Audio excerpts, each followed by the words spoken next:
Semana passada, especificamente na quinta-feira, dia 31 de outubro, eu vi uma mensagem muito bonita no site da Junta de Missões Nacionais, uma mensagem que também foi exaustivamente publicada em vários cenários da Igreja Cristã no Brasil, memorando o Dia da Reforma, 502 anos da Reforma Protestante. Essa é uma data marco, 31 de outubro, porque no ano de 1517, Lutero afixou nas portas do Castelo de Wittenberg as suas chamadas 95 teses. Então, essa é uma data muito simbólica, especial para nós. E hoje eu queria compartilhar com vocês sobre um assunto que não é um assunto da reforma, é um assunto da Bíblia. Porque a reforma foi tão somente resgatar, trazer de volta. Porque os teólogos medievais, eles conheciam a Bíblia, eram eruditos, conheciam grego, hebraico, latim, eram homens de grande capacidade intelectual. No entanto, eles deixaram escorrer por entre os dedos o coração de tudo. E o coração de tudo é o Evangelho, a salvação pela graça somente. E na manhã de hoje eu queria sua atenção para nós pensarmos sobre isso. Salvos pela graça. Efésios capítulo 2, dos versos 1 a 10. Esses 10 versos resumem a carta de Paulo aos Efésios. É a passagem, o parágrafo, a perícope mais importante dessa carta. E é uma espécie de síntese do Evangelho. É um resumo do que é o Evangelho. E pela graça de Deus, nós vamos meditar nessa porção da palavra, na expectativa de que Deus nos abençoe. Nós precisamos do Evangelho todo dia e o dia todo. Possivelmente, muito do que eu vou dizer hoje aos irmãos já seja conhecido dos irmãos, mas nós precisamos fazer o exercício de rememorar, trazer à memória verdades gloriosas que devem não apenas estar na mente da gente, mas também no coração, a fim de que a nossa vida seja vivida de modo digno de nosso Senhor, a quem celebramos, a quem amamos. Diz assim, então, a palavra de Deus, Efésios capítulo 2, a partir do verso 1. Ele nos vivificou, estando vós mortos nos vossos delitos e pecados, nos quais andastes outrora, segundo o curso deste mundo, segundo o príncipe das potestades do ar, do espírito que agora opera nos filhos da desobediência, entre os quais todos nós também antes andávamos nos desejos da nossa carne, fazendo a vontade da carne e dos pensamentos. E éramos, por natureza, filhos da ira, como também os demais. Mas Deus, sendo rico em misericórdia, pelo seu muito amor com que nos amou, estando nós ainda mortos em nossos delitos, nos vivificou juntamente com Cristo, pela graça sois salvos. E nos ressuscitou juntamente com Ele, e com Ele nos fez sentar nas regiões celestes em Cristo Jesus, para mostrar nos séculos vindouros a suprema riqueza da sua graça, pela sua bondade para conosco em Cristo Jesus. Porque pela graça sois salvos por meio da fé, e isto não vem de vós, é dom de Deus, não vem das obras, para que ninguém se glorie, porque somos feitura sua, criados em Cristo Jesus para as boas obras, as quais Deus de antemão preparou para que andássemos nelas.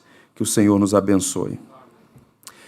Se tem uma palavra que deve ser doce ao nosso paladar, é esta, graça. E essa é uma palavra que é caríssima, riquíssima, preciosíssima para nós cristãos. Tanto é que na história da igreja, esse substantivo, graça, passou a ser nome próprio. Pais cristãos deram e ainda dão aos seus filhos o nome de graça. Graça.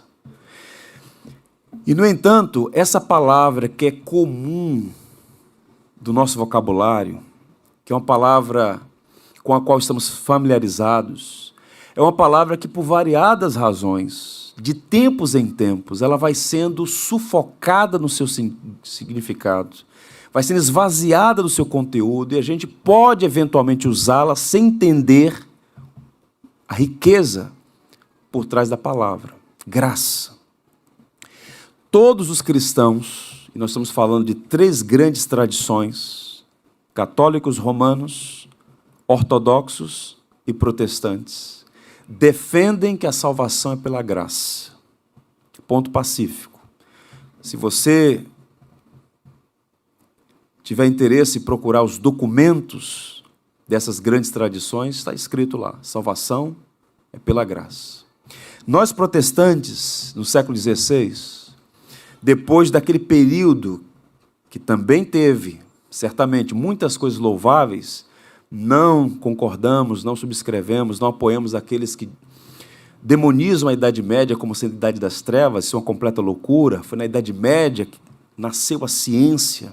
Na Idade Média, as grandes universidades, as primeiras da Europa cristianizada, muita coisa boa aconteceu na Idade Média. Somos devedores dos teólogos medievais e de tudo que aconteceu ali. No entanto, sem dúvida alguma, houve fraquezas. E a reforma, que foi um movimento fundamentalmente espiritual, embora tivesse lá suas implicações e suas causas de natureza política, econômica, social, enfim, foi um movimento de retorno. A igreja não nasceu no século XVI, a igreja nasceu no século I. Ela nasceu em Jerusalém com um túmulo vazio. E o túmulo continua vazio. Mas a reforma é um marco para nós, e nós somos protestantes. Os batistas, eles nasceram no século XVII, enquanto igreja histórica, de um movimento que saiu da igreja anglicana, igreja da Inglaterra, igreja estatal inglesa, que teve influência dos anabatistas, ou pelo menos de um grupo de anabatistas, porque era um movimento multifacetado. Então, ela nasce na Inglaterra, início do século XVII, vai para a Holanda, em fuga, por conta da perseguição no ambiente inglês, ganha força nas primeiras décadas do século XVII na Inglaterra, e também, fugindo de lá, vão para as colônias inglesas, se estabelecem nos Estados Unidos, e hoje somos milhões em todo o mundo. E a maior igreja nos Estados Unidos da América é a Igreja Batista. Esses missionários vieram ao Brasil, século XIX, e trouxeram o Evangelho para nós. Então, nós temos uma herança que nós não podemos ignorar, temos uma tradição. Essa igreja não nasceu nessa esquina algumas décadas atrás. Há uma nuvem de testemunhas que nós devemos honrar, não para glorificar pessoas, mas para honrá-las, e fazendo isso, glorificaremos a Deus. Um doutor, por nome Michael Horton, especialista com dezenas de livros publicados, ele acertou, ele fez um diagnóstico, na verdade, eu diria, ele fez uma observação cirúrgica sobre a diferença central, principal, entre o modo de pensar dos católicos romanos e dos protestantes reformados, e, por consequência, nós batistas. Eu vou ler para você um extrato que diferencia o conceito de graça nessas duas escolas. Diz então o doutor Michael Horton: Roma acreditava na graça. De fato, a igreja insistia que sem a graça ninguém poderia ser salvo. Só que a graça era o tipo de um pó mágico que ajudava a pessoa a viver melhor com a ajuda de Deus. Um comentário aqui. Então, observe. Está lá no Catecismo de Trento, está lá no Verbum Dei, documentos oficiais. Salvação pela graça. Mas a graça é uma espécie de socorro, de auxílio, de ajuda. E aqui o Horton disse, uma espécie de pó mágico, que habilita o homem, por natureza pecador, recebe esse pó mágico, recebe essa graça, recebe essa influência para agora, uma vez habilitado, fazer por merecer. E aí há uma série de coisas, uma série de demandas, penitências, votos, indulgências, sacramentos, para então, e está sempre na suspeição, se pode ou não ser salvo. Então o homem tem que contribuir para ser salvo. O que Cristo fez não é suficiente. Cristo fez algo maravilhoso, mas você tem que dar contrapartida. E aí há um sistema inteiro que foi muito bem trabalhado e cristalizou-se no modo de pensar, eu diria que do ano 500 ao ano 1500, no período que a gente chama de período medieval. Bem, a reforma, então, ela eclode na Alemanha, ela ganha aqueles países no entorno ali, Suíça, vai para Holanda, Inglaterra, Escócia. E qual era a bandeira uníssona deles todos, embora houvesse divergência em questões secundárias? A salvação é pela graça somente. Palavrinha especial demais. Somente pela graça. E o Horton, então, segue e diz assim: os reformadores, em contrapartida, diziam que a graça não é uma substância que Deus nos dá para vivermos uma vida melhor, mas sim uma atitude em relação a nós, aceitando-nos como justos por causa da santidade de Cristo e não a nossa. Em outras palavras, não é o que você faz que o torna aceitável diante de Deus. Não é o que você supostamente faz que levanta o rosto bondoso de Deus sobre você. Não, é o que Cristo fez. Fomos amados a despeito de nós. Ele amou os que não mereciam. O conceito de graça para ser graça é amor aos que não merecem. E aquela cruz bendita que nós hoje memoramos, a morte de Cristo, ela, a cruz, símbolo supremo da nossa fé, é o estandarte da graça soberana de Deus, dizendo a pecadores: vocês não podem, mas Deus pôde, e de fato fez por meio do seu Filho. E o homem é salvo tão somente confiando em Cristo. Não é uma salvação infundida, mas é uma salvação imputada. Qual é a diferença? Não é o pomagem que te habilita agora a correr atrás. É uma justiça alheia, que não é sua, mas é acreditada na sua conta, porque você confiou em Jesus. E o confiar em Jesus, a fé, também é um dom. Caso contrário, a fé seria meritória, seria minha contrapartida. Como nós lemos, e isto não vem de vós, é dom de Deus. Até a fé, a mão vazia que o mendigo abre para receber um presente do rei. Tudo tão somente pela graça. E essa passagem, Efésios 2, versos 1 a 10, é uma síntese. E vou mostrar para vocês aqui 3 proposições que eu pretendo compartilhar. Vejam aí o próximo. Primeiro, a condição do homem sem Deus, quem éramos antes da graça, um retrato da natureza humana, a soberania da graça, no caso, a nova vida que recebemos por causa e tão somente dessa graça, e o propósito da salvação, os frutos que o Evangelho opera em nossa vida. É como se Paulo estivesse aqui, e ele de fato o fez, de modo muito didático, pedagógico, um homem usado pelo Espírito Santo, para mostrar aos cristãos efésios que já eram salvos.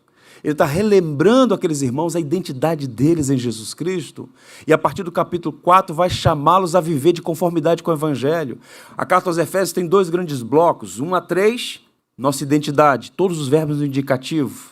A partir do capítulo 4 até o final do capítulo 6, todos os verbos no imperativo. É como se Paulo estivesse dizendo: à luz de quem vocês são em Cristo, pela graça somente, vivam de modo digno do Evangelho. Portanto, recomendo aos irmãos um exercício permanente. Se você quiser contemplar a grandeza, a altura, a profundidade, a largura, o comprimento do amor de Deus, medite na sua vileza. É a falta de entendimento sobre quem éramos antes do Evangelho que nos leva a um louvor frívolo, superficial, mecanicista. Porque se você tivesse consciência de quem somos sem Deus, de quem éramos antes dessa graça ter nos alcançado, que de fato Deus seria justo, perfeitamente justo, se condenasse a nós todos, que não há um justo nenhum sequer, não há quem faça o bem, não há quem entenda a Deus, nenhum de nós ama a Deus por natureza. E a despeito dessa condição de rebeldia, de detração, de vileza, de malignidade, Deus decidiu nos amar. Então, quando a gente pensa em quem éramos, como Isaías, ai de mim, porque os meus olhos viram o rei. O contraste entre quem Deus é e quem nós somos deve nos levar, primeiro, ao constrangimento. Como disse Paulo, teu amor me constrange.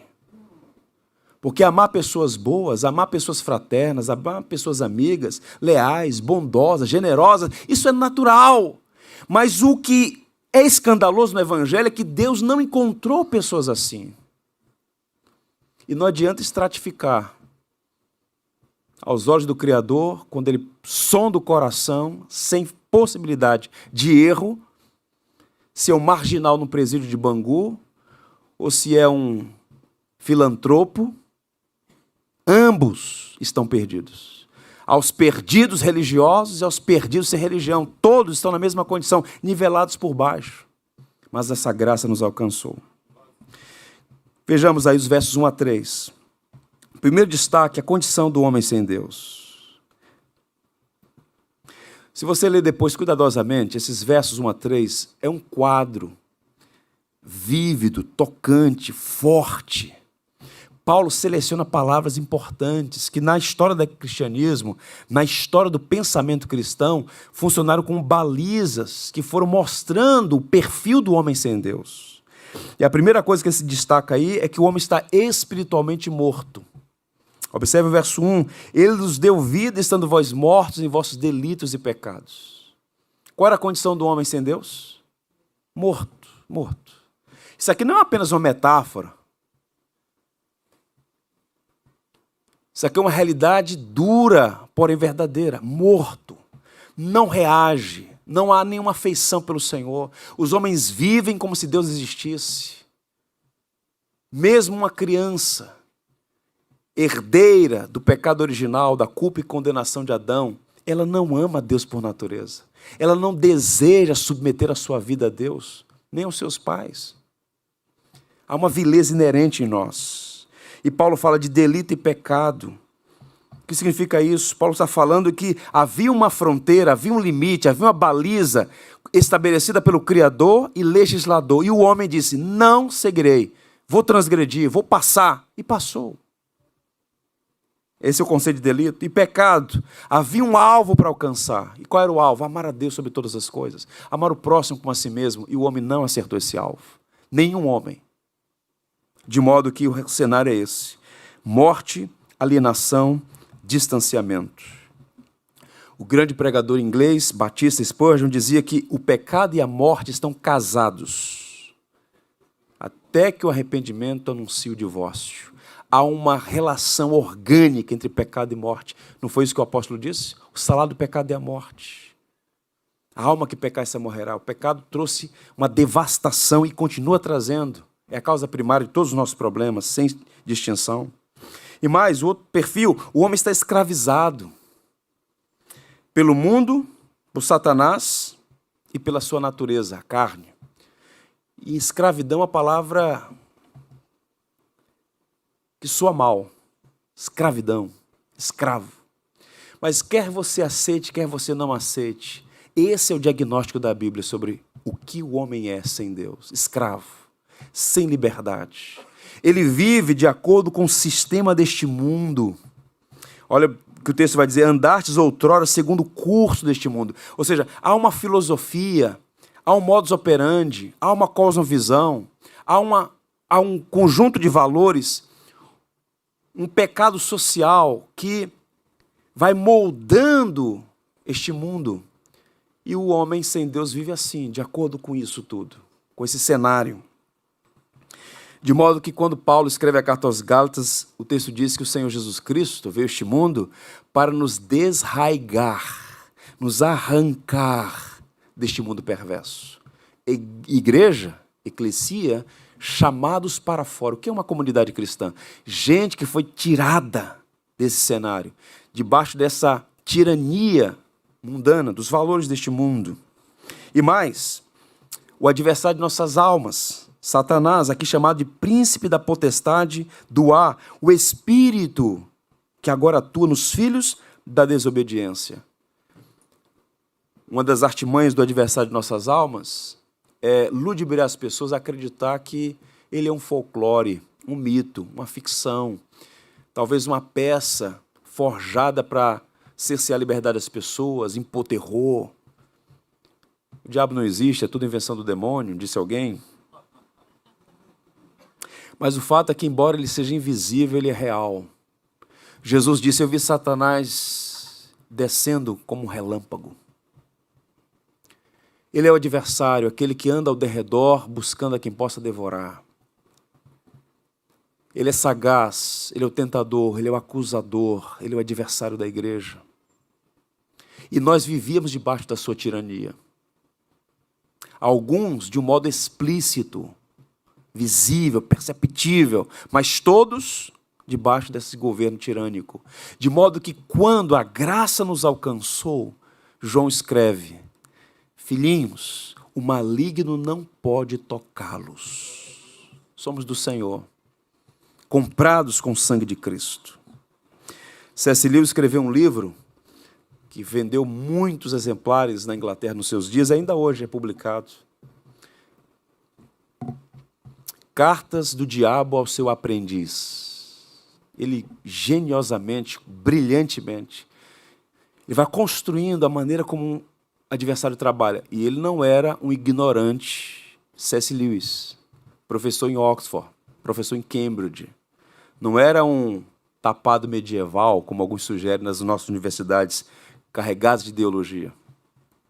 Ele então diz: a atividade maligna hoje é fundamentalmente levar o homem em duas direções.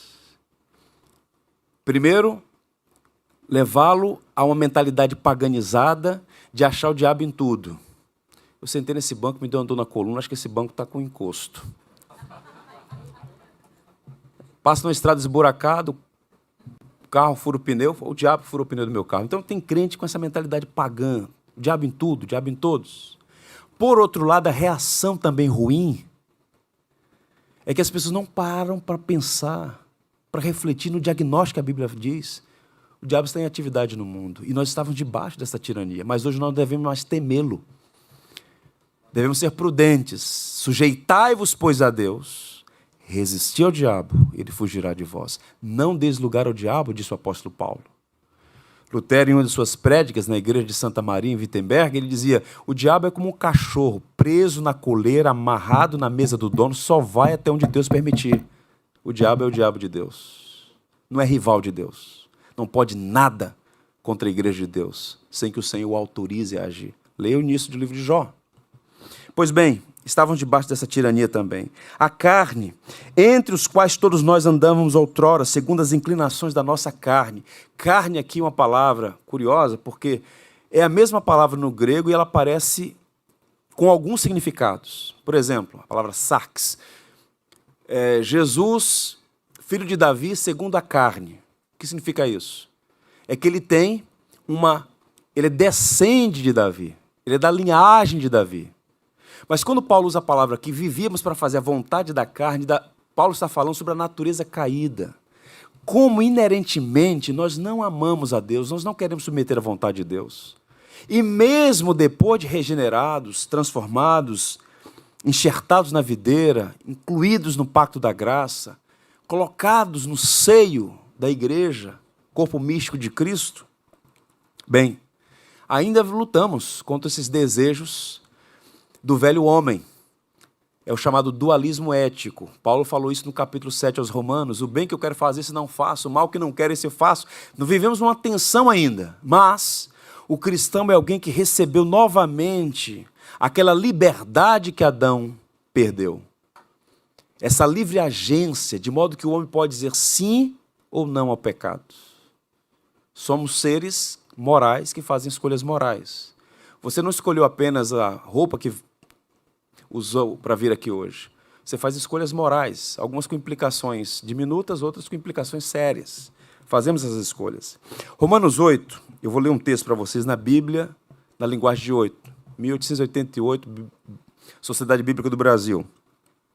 Olha só como fica claro o entendimento aqui. Por isso o ser humano se torna inimigo de Deus, quando a sua mente é controlada pela natureza humana. A natureza humana aqui é carne.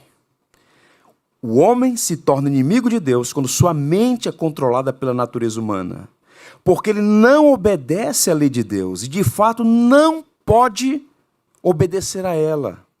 Os que obedecem à sua natureza humana não podem agradar a Deus. O que é que Paulo está dizendo? É que não é uma questão de escolha. O homem é um escravo voluntário. Ele está escravizado e quer continuar nessa condição. Ele não pode mudar essa natureza que ele herda, que ele nasce com ela, e ele não pode dar um passo na direção de Deus sem que haja uma intervenção dos céus. Assim como um morto não pode dizer, bem, eu estou cansado desse túmulo, vou levantar. O homem espiritualmente morto não pode olhar para Cristo e amá-lo, recebê-lo como seu Senhor, se primeiro não for regenerado. Enquanto ele ouve a pregação do Evangelho, o Espírito que foi dado para convencer o homem do pecado, da justiça e do juízo, opera. De modo que quando ele diz, eu quero, eu aceito, eu creio, eu me arrependo, eu confio, ele está evidenciando que houve uma mudança prévia naquela natureza. E essa tríade é completada quando Paulo diz que o homem está condenado. E éramos, por natureza, filhos da ira, como também os demais. Filhos da ira. Outra palavra que foi praticamente suprimida, suplantada do vocabulário cristão. Falar de ira de Deus hoje em dia é quase que substancial ou subscrever a ideia de um Deus vingativo e cruel, irado, sem paciência, caprichoso. Não! A ira de Deus é um atributo de Deus. Pare e pense comigo um pouquinho. Eu não preciso evocar aqui nenhuma tragédia, mas pensa comigo. Quando acontece uma injustiça, e no Rio de Janeiro há inúmeros casos, todo dia, em toda esquina, como, por exemplo, uma criança, uma pessoa idosa, sofre uma violência, um espancamento, uma morte brutal, qual é o sentimento que vem ao coração da pessoa, independente do seu credo? Isso é incerto, isso é errado. Causa indignação, não causa? Deveria causar. Existe uma ira santa, você ficar indignado com o que é errado é santo, é justo. Agora, se nós ficamos irados com coisas erradas, com injustiças, com perversidades, com maldades, com crueldades, eu vi muito disso, não apenas nas comunidades, mas às vezes entre os mais sofisticados, porque o pecado não faz acepção, ele está no coração de doutos e indoutos, de ricos e pobres, é a natureza humana, independente do status social. Somente a graça de Deus pode mudar isso. Estávamos debaixo dessa ira, porque somos merecedores de condenação. Mas o que Deus fez? Nos tirou de debaixo da ira e nos colocou debaixo da justiça do seu Filho. Não há condenação para quem está em Cristo Jesus. João vai dizer o seguinte, quem crê no Filho tem a vida eterna. O que, todavia, se mantém rebelde contra o Filho não verá a vida, mas sobre ele permanece a ira de Deus. Permanece por quê? Porque todo homem está debaixo da ira. A ira de Deus se manifesta do céu contra toda impiedade e injustiça dos homens. Romanos 1,18. De modo que o que está acontecendo quando nós sofremos esse traslado gracioso, saindo das trevas para a luz, debaixo da ira para debaixo da justiça de Deus, é graça. Mas o que se mantém rebelde, incircunciso de coração, refratário, ignorando o Evangelho, sobre tais pessoas permanece a ira de Deus. Um puritano chamado Thomas Watson dizia que só há dois grupos humanos, os que estão pendurados no cinto de Adão e os que estão pendurados no cinto de Cristo. Quem está em Adão está perdido, porque sobre tais permanece a ira divina. Mas aqueles que estão em Cristo, que foram alvos deste dom precioso, que Paulo chama de dom da justiça, uma justiça alheia, que não foi nossa, conquistada por nós, mas dada graciosamente, não há o que temer. Louvado seja Deus por isso. Agora vejam a condição do homem, talvez apareça aí Jeremias 13, 23. Pode por acaso o etíope mudar a sua pele ou o leopardo as suas manchas? Então podereis fazer o bem, estando acostumados a fazer o mal? Ele usa aqui exemplos da natureza, o etíope e o leopardo. Há elementos físicos característicos que são da natureza e que não podem ser transformados pela mera vontade. O leopardo não pode falar assim, bem, eu estou cansado com essas manchas aqui, com essas pintas, eu vou agora ficar com a pele diferente. Não muda. Vocês, estando acostumados a fazer o mal, podem dar um start, e falar, a partir de agora eu vou ser uma pessoa boa. Você pode ter um impulso Mas o poder, isso não tem. Na verdade, nem o impulso inicialmente, porque tanto querer quanto efetuar são dons de Deus. Evocando aqui a nossa rica tradição, e logo, logo, se Deus permitir, vamos publicar uma obra que é um comentário dessa confissão, Confissão de Fé de 1689. Os batistas, então, desde o seu nascedor, disseram o seguinte, capítulo 9, artigo 3. Com a queda no pecado, o homem perdeu completamente a capacidade volitiva com aquele bem espiritual que acompanha a salvação. O que significa capacidade volitiva? O querer fazer o bem. Isso não está mais presente nos filhos de Adão. Foi sufocado, suplantado. Por isso, o homem natural é inteiramente adverso a esse bem e está morto em seus pecados. Ele não é capaz de se converter por seu próprio esforço e nem mesmo a se dispor a isso. O que é que esses homens estão dizendo? Eles estão falando da incapacidade, da inabilidade do filho de Adão de dar um passo na direção de Deus sem que primeiro seja alvo dessa graça soberana que o arranque desse quadro triste. Morto, escravo e condenado. Assim vivia todos nós, se você já está em Cristo. E se ainda não está, esse é o seu quadro. Fiéis, leais, são as feridas feitas pelo amigo. Há uma diferença entre pregar a verdade e bajular. O pregador não tem mensagem. O pregador é mensageiro, ele oferece a mensagem que já está na Escritura. Ele não pode adequá-la, ele tem que entregar. Vos entreguei o que também recebi, ofereceu o Evangelho, e a Bíblia é clara em relação a isso. Pastor, se o quadro é esse, morto, escravo e condenado, quem pode salvar-se? Foi isso que os discípulos perguntaram a Jesus, vejam Lucas. E os que ouviram disseram, sendo assim, quem pode ser salvo? Mas ele, nosso Senhor, respondeu, os impossíveis dos homens são possíveis para Deus. Cada conversão é um milagre. Cada alma redimida é um milagre. Um milagre. Eu não seria cristão se Deus não mudasse meu coração. E se você acha que é cristão porque é mais inteligente que o seu vizinho, mais esperto que o seu parente, você não entendeu o Evangelho ainda. Você só pode ser cristão, você só pode ser discípulo de Cristo se Ele soberanamente vir ao seu encontro. E esse é o segundo ponto. Essa soberana graça de Deus. Soberana, livre. Olha como começa o capítulo, os versos 4 e 5. Mas Deus. E antes de ler o restante, vejam aqui. Mas Deus. A adversativa, mudando o tom, fazendo um contraste entre o que ele havia dito e o que vai passar a dizer. E ele começa com Deus. No entanto, todavia, porém, Deus interviu. Ele fez essa intervenção, interveio, observe. Mas Deus, sendo rico em misericórdia por causa do grande amor com que nos amou, e estando nós mortos em nossos delitos e pecados, nos deu vida juntamente com Cristo, pela graça sois salvos. E aí Paulo, doutor, pastor, Paulo, apóstolo de Cristo, ele então usa e faz menção aí a 3 atributos de Deus: misericórdia, amor e graça. Misericórdia, amor e graça. O que é misericórdia? Misericórdia não dá o mal que a pessoa merece. Quando Deus exerce misericórdia, Ele está sustando o juízo que merecíamos. Um ato soberano, que é uma prerrogativa dele, como disse Paulo aos Romanos. Deus usa de misericórdia com quem quer.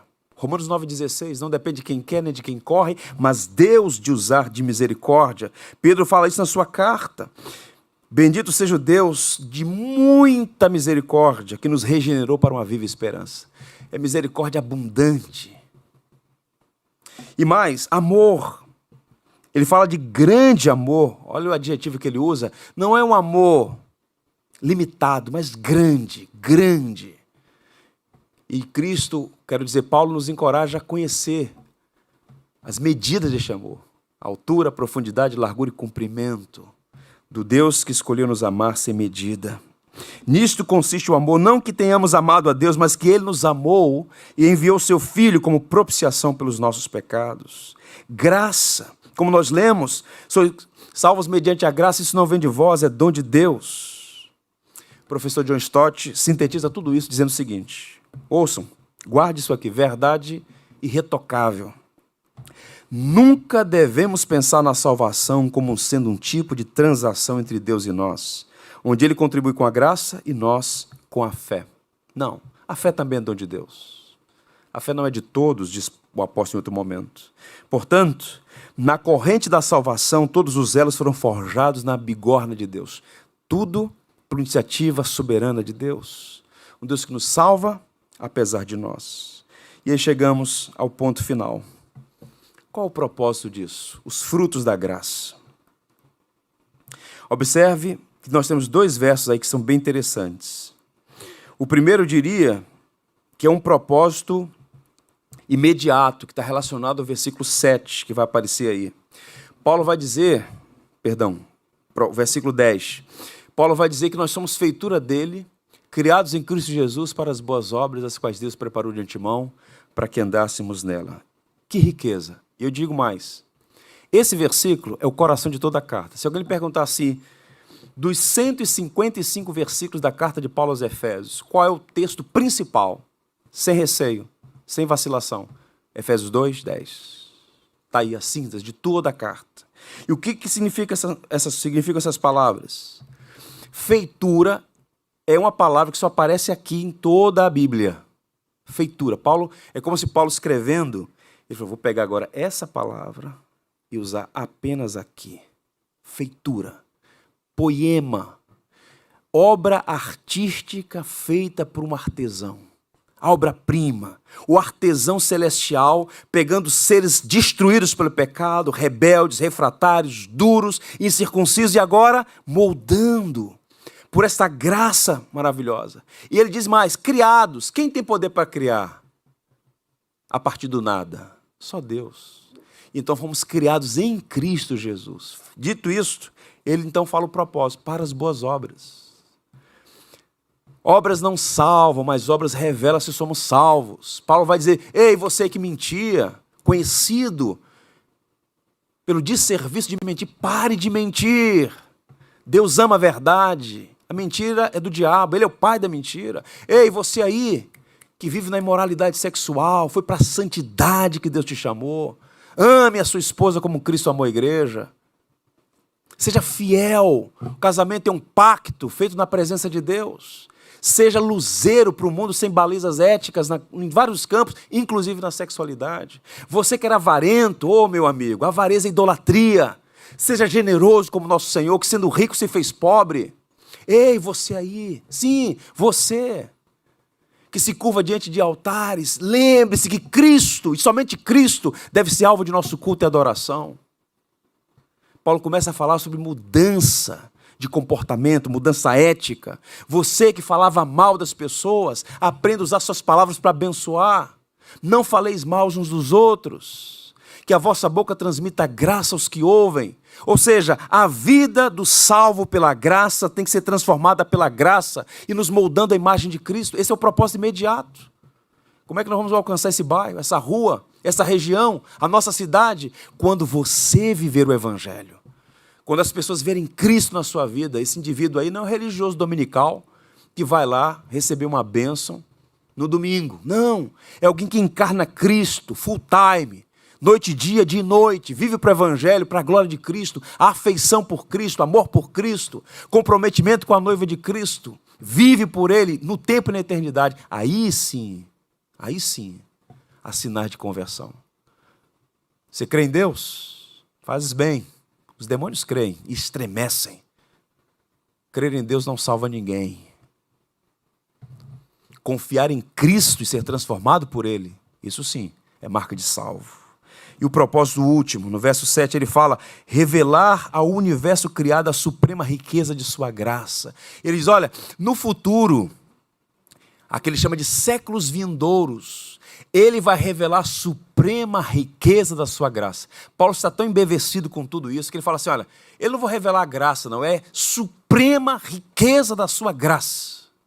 Em bondade para conosco, em Cristo Jesus. Em outras palavras, Deus vai nos apresentar, diante de todas as hóstias angelicais, diante de todo o universo criado, o que o pecado desfez, eu refiz. E seremos melhores do que Adão. Melhores do que Adão. Nosso pai podia pecar e não pecar. quando Cristo consumar a sua obra, quando estivermos na eternidade com o corpo glorificado, será impossível pecar. Seremos incorruptíveis, vivendo uma natureza perfeita, justa, santa, integralmente santa. De modo que nem de longe, qualquer possibilidade de erro, transgressão à lei de Deus. Amaremos a Deus porque Ele prometeu no pacto: vou tirar o coração de pedra e colocar um coração de carne, vocês vão amar a minha lei. Vocês vão amar o Senhor de todo o coração, disse o profeta Ezequiel. Eu quero encerrar, irmãos, lendo um trecho de uma carta. Essa carta foi publicada, enviada no dia 1º de setembro de 1539. Portanto, já faz algum tempo. É a carta que João Calvino escreveu para o cardeal de Sadoleto, explicando o que é a fé cristã, o evangelho que eles estavam propondo, resgatando. Isso aqui é irretocável. Eu vou ler pausadamente, ouçam.